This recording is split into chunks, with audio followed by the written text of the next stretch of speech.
Until Dawn is fundamentally, it's a playable horror movie in which you get to play 8 friends stranded on a mountain, frozen up there, not able to get off, the phones don't work, the electricity's gone weird, and one by one something is trying to kill them. That's right. So we wanted to use a slasher movie as the kind of basis for where we went. It's a very, very understandable genre, subgenre of horror. It's like everybody knows the rules of a slasher. Everybody knows, it's a group of friends. Everybody knows we like with Scream, the film Scream. That uses the rules of the slasher horror in a sort of postmodern self-referential way.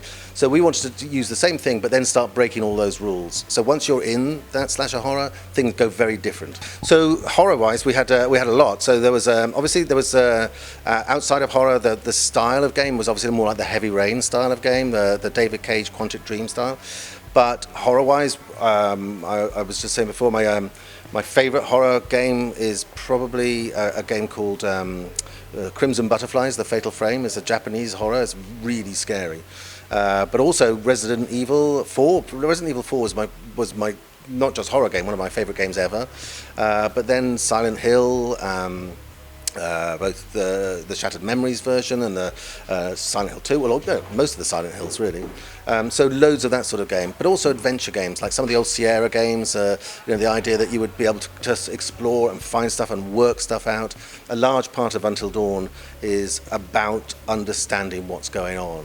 It's about deducing what's going on and then using your knowledge in a way, a bit like chess, where you get to a decision and you think, okay, I need to work out. I can just choose. You can play it right the way through and just pick a side. But the more you know, the more likely you are to survive. And the Uncanny Valley is a very interesting area. It comes down to really whether or not the believability of the performance matches the believability of the art of the thing.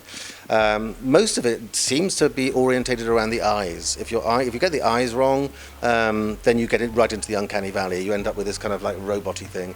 One of the things we do to combat that is we triangulate the eyes now. So wherever the character is looking, there's a point of convergence. So if I'm looking over there, it's a long triangle. If I'm looking here, it's a short triangle.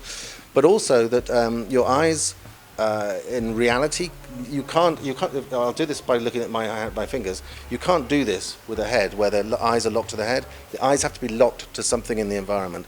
And so we've done that as much as we can. We've done it so that we always end up with believable eyes. Uncanny Valley is always going to be hard to beat until we kind of get to the stage where there's almost like a thought process going on inside the head, so that there's generating twitches and flicks and stuff like that. We've started that. I hope we kind of have got it to a stage where it isn't uncanny, but there's always going to be an element where it's not a real person. Horror is a genre that people love all the way through the ages, really, right back to kind of Grimm's fairy tales. It's one of those horror things.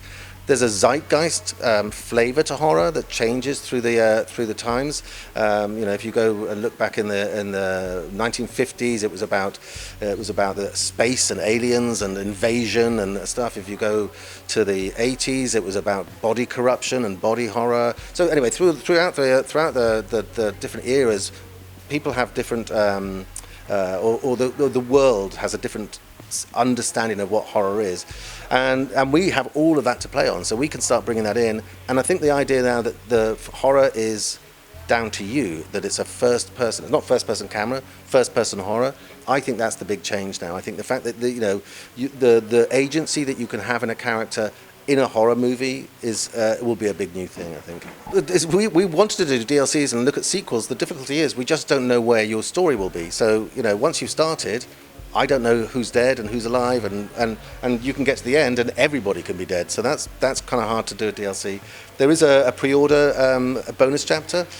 And of course, we are looking at the future. We're looking at of how horror can work in a kind of a bigger gaming environment. But it's that's all the potential for what's coming up. We hope a really wide audience. I think there's enough in there for gamers, but also there's enough in there, and there's no barrier to entry in this. So we hope that people will play it who love horror films, who love drama, who love games, as wide an audience as possible, really. Because I think what we'd also made sure is when you play Until Dawn, that anybody who's watching you play it should be able to be entertained as well. It shouldn't just be like, oh, come on, do that thing. So yeah, everybody, except for children. No children.